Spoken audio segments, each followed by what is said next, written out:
जब मंत्री महोदय देने को तैयार हैं तो लोग अपनी जगह दे उन्नति और तरक्की के लिए क्यों नहीं है तैयार? ऐसा भी होता है। नमस्कार, मैं दीपाली मिश्रा, आप देख रहे हैं नेशन एक्सप्रेस न्यूज़। आपको बता दें कि जिस तरीके से काशी मीरा का डेवलपमेंट हो रहा है वो कई सालों से नहीं हुआ। पिछले 15 साल से प्रताप सरनाईक के अधिक प्रयासों से 100 करोड़ की निधि आई और काशी मीरा को मिलने जा रहा है अल्टरनेट रोड। जहां काशी मीरा एक रोड से जूझ रहा था, वहां काशी मीरा के लोगों को ट्रैफिक से निजात मिलने जा रहा है, जिसके चलते यहाँ आप मेरे पीछे देखेंगे कि 3 बड़े रास्तों का काम चल रहे हैं, जिसमें कई सारे इंडस्ट्रीज़ को तोड़ा गया है। यहाँ तक कि साई पैलेस होटल भी टूटने वाला है। लेकिन इसके साथ ही यहाँ अच्छे कामों की आलोचना हो गई शुरू। क्या है पूरा मामला और किस तरीके से टीका टिप्पणी और आलोचना का काम हो रहा है, दिखाते हैं नेशन एक्सप्रेस ने उसकी पूरी रिपोर्ट। अभी कुछ वीडियोस आ रहे हैं जिसमें इस रोड के काम को लेकर कई आपत्तियां बताई जा रही हैं। क्या है पूरा मामला? देखिए, ये रोड आज से प्रस्तावित नहीं है। ये रोड 1996 में डीपी बनी और 1997 में डीपी गैजेट हुआ। जब भी कुछ लोगों का एक पिंटो मैडम करके किंजल एक्सट्रूशन के जो मालकिन है, उनका ऐसा आरोप है कि हमारी कंपनी 1976 की है और डीपी बाद में बनी। तो मेरा एक सवाल उनसे है कि जब 1996 में डीपी बनी और 97 में गैजेट हुई तो उस टाइम पे इनको ऑब्जेक्शन लेना चाहिए था। उन्होंने डीपी के ऊपर ऑब्जेक्शन लिया नहीं। यदि ऑब्जेक्शन लिए होते तो जरा कैमरा इस बगल घुमाइए, वहाँ जो एडजस्टिंग रोड है, जो वहीवाटी का रास्ता है, उसी रास्ते को महानगर पालिका फाइनल किया होता। लेकिन ऐसा उन्होंने किया नहीं। आज ऐसे है कि जब हमारे इस क्षेत्र के लाडले विधायक कार्य सम्राट आदरणीय श्री प्रताप सरनाईक साहब से इस क्षेत्र की दयनीय अवस्था थी, रास्तों की हालत बहुत ही खस्ता था, लोगों की गाड़ियों की मेंटेनेंस काफ़ी निकलती थी। और आज जो ये रास्ते के लिए जो हम खड़े हैं जहाँ पे, इसके सिवाय एक ही रास्ता था जो नीलकमल नाका का, दूसरा कोई वैकल्पिक रास्ता इस एरिए के लिए नहीं थी।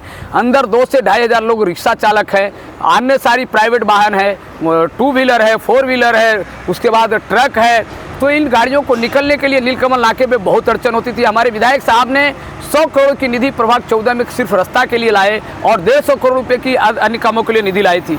2022 में ही ढोले साहब जब आयुक्त थे और मारुति गायकवाड़ साहब उपायुक्त थे, तभी इस रास्ता को करने का निर्णय लिया गया। बांधकाम के शहर अभियंता, उस टाइम के कार्यकारी अभियंता दीपक खाम्बी साहब ने बहुत ही इसकी मेहनत की और उसका नतीजा है कि आज ये रास्ता बनने को जा रहा है। आपको बता दूं, उनका आरोप सरासर गलत है। 2022 में महानगर पालिका के सार्वजनिक बांधकाम विभाग ने उनको डिमार्केशन करके दिया। उसके बाद वो बिना नोटिस के महापालिका में सूट फाइल किया। सूट नंबर है 413, 414 और 2022 में, जबकि उस सूट के ऊपर कोई स्थगिति मनपा ने के खिलाफ में कोर्ट ने, थाने न्यायालय ने दिया नहीं।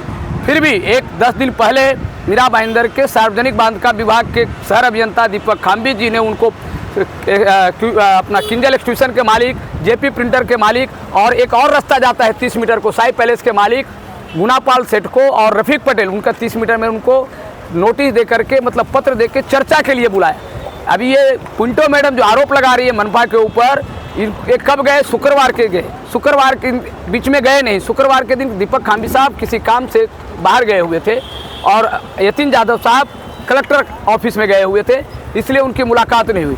मीरा भाईंदर मनपा के अतिक्रमण विभाग के प्रभाग अधिकारी श्रीमती सौभाग्यवती कंचर गायकवाड़ मैडम ने 53(1) के तहत इनको जो नोटिस देना चाहिए, तो शुक्रवार को शाम को नोटिस दिया। शनिवार को कोर्ट चालू था, कोर्ट में गए, लेकिन कोर्ट में इनको निराशा हासिल हुआ और आकर के मनपा के अधिकारी ने कई बार कहा कि ये डिमार्केशन जैसा किया है, उस तरह से आप इस रास्ते को खुला करने के लिए आप अपने सामान को निकाल लीजिए, अगल बगल में जगह। मैं 15 दिन से उन लोगों के पास जाके हाथ जोड़ के विनती कर रहा हूँ, क्योंकि मैं गया सबके पास में, लेकिन पिंटो मैडम का कहना है कि हमको महानगर पालिका पैसा दे। हमने कहा कि आपको TDR देगा, FSI आपकी जगह बचती है उसको डबल करके ले लो, मनपा छूट देगी। इस तरह से या तो प्लान पास करना है, प्लान पास करिए, लेकिन इनको रास्ता देना नहीं था।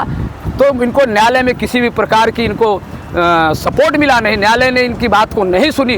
न्यायालय क्या कहती है कि आपको कंपनसेशन दो, ये नहीं कहती है कि डीपी का रास्ता आप बनाने को मत दो करके। कंपनसेशन देने के लिए 2022 में आपको डिमार्केशन दिया मनपा ने, आप जाकर के TDR के लिए प्रस्ताव सादर करना चाहिए था, लेकिन आपको तो रास्ता देना नहीं चाहिए कि मनस्थिति जो थी वो चलने वाला नहीं है। मैं इस क्षेत्र के लाडले विधायक आदरणीय प्रताप सरनाईक जी को, मनपा आयुक्त को, शहर अभियंता दीपक खाम्बी जी को, यतीन यादव उप अभियंता कार्यकारी अभियंता यतीन यादव जी को, कनिष्ठ अभियंता हमारे शाखा अभियंता प्रफुल्ल वानखेड़े जी को, वार्ड ऑफिसर कंचन गायकवाड़ जी को, राहुल अपना सावले जी को और अपना अजीत पेंडारे को तथा सभी कर्मचारियों को धन्यवाद देना चाहूँगा। और इसमें से भी कुछ हमारे जो ज़मीन मालक हैं, इन्होंने जैसे हमारे मंजीत सेठ जी, उसके बाद ललित जी, उसके बाद हमारे ये कमल सिंह जी, इन लोगों ने खुद से खाली किया। धोड़िया पेट्रोल पंप वाले ने सहयोग किया। इन सभी को तहे दिल से इस क्षेत्र की जनता जनार्दन की ओर से शुक्रिया अदा करना चाहता हूं। और आरोप लगाने वाले को बोलता हूं कि आप आरोप लगाने से पहले, जिस पिंटो मैडम आरोप लगा रही है वो बाइबल पे कसम खा के बोले कि उसको 3.5 करोड़ का ऑफर किसने दिया है। वो उल्टा बोल रही है कि मेरा 1500 फुट जा रहा है, 7 करोड़ रुपया मनपा हमको मुआवजा देवे। यदि वो बाइबल पे कसम खा के बोल देवे कि 3.5 करोड़ रुपया का मैंने ऑफर दिया है, तो मैं उनका पैर पड़ करके माफ़ी मांगने के लिए तैयार हूँ। किसी के ऊपर आरोप लगाना आसान है, इंग्लिश में कहावत है इजी टू से बट डिफिकल्ट टू डू। कहना आसान है, करना कठिन है। कहने का मतलब ये रास्ता इतना इस शहर में हो रहा है जो 40 साल से 50 साल से किसी ने नहीं कर पाया।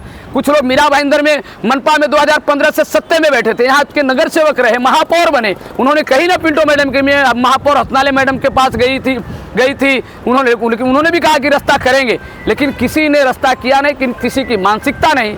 हमारे आदरणीय विधायक प्रताप सरनाइक साहब आज के मंत्री हैं, इनको मैं शुक्रगुजार करता हूं, उनकी शुक्रिया अदा करता हूं कि जिन्होंने हमारे यहाँ की जनता जनार्दन की बात सुनी और हमारे विनती के अनुसार इस पूरे वार्ड को नंदनवन करने का जो उन्होंने हमें समर्थन किया है, मैं तहे दिल से शुक्रिया। इसके बाद आपको बता दूं, 15 दिन के बाद साई पैलेस रोड का जो 30 मीटर का रास्ता है, वहाँ पे भी हम रास्ता करने जा रहे हैं। ये जो रास्ता जा रही है सीधा साई पैलेस से जाकर के छत्रपति शिवाजी महाराज का पुतला है, वहाँ पे रास्ता जाएगी। दूसरा रास्ता आपको बता दूं कि अब 15 दिन में महाविष्णु मंदिर के इधर जो रास्ता है, वहाँ पे डीपी जो रास्ता है, जो कैटवाक होटल टूटा, जो चेरिस होटल डीपी रास्ते में है, वहाँ का भी हम डीपी रास्ता खुला करने जा रहे हैं। और ये 30 मीटर का रास्ता आदरणीय मंत्री महोदय जी के माध्यम से ये जा करके MICL के इधर निकलती है, ठाकुर मॉल के पास निकलती है, ताकि दहिसर चेक नाका तक जो ट्रैफिक होती है उसमें बहुत सारी जो है यहाँ इस क्षेत्र की जनता को राहत मिलेगी। जिनको अंधेरी जोगेश्वरी जाना है सीधा साई पैलेस से चढ़ेंगे, आपको चले जाएंगे प्रसाद होटल के पास चेक नाका पे। जिनको उस एरिया में आना है वो डायरेक्ट ब्रिज से नीचे उतरेंगे। तो इस प्रकार से ट्रैफिक का जो है बंटवारा होगा और बहुत राहत मिलेगी, इसलिए इस रास्ता करने का निर्णय लिया है। और इस निर्णय को, मनपा के निर्णय को हम तहे दिल से अभिनंदन करते हैं। प्रयास यानी 1996 में DP प्लान पास हुआ था। प्लान तो काफ़ी पास होते हैं लेकिन इम्प्लीमेंटेशन नहीं हो पाता। अब कहीं जाके इम्प्लीमेंटेशन हो रहा है, तो हमारे चैनल के माध्यम से भी हम लोगों से यही अपील करेंगे कि आपकी अगर कोई भी चीज़ का नुकसान हुआ है तो आप बैठकर मनपा अधिकारी और यहाँ के मंत्री महोदय से बात कर उसका मुआवजा ज़रूर लें। किसी का चीज़ नुकसान कर लोगों की सहूलियत के लिए बनने वाली चीज़ भी उपयोगी नहीं होगी। आगे इस मामले में क्या होता है जानने के लिए बने रहें, जुड़े रहें और देखते रहें मेरे यानी दीपाली मिश्रा और ब्रिजेश प्रसाद के साथ नेशन एक्सप्रेस न्यूज़।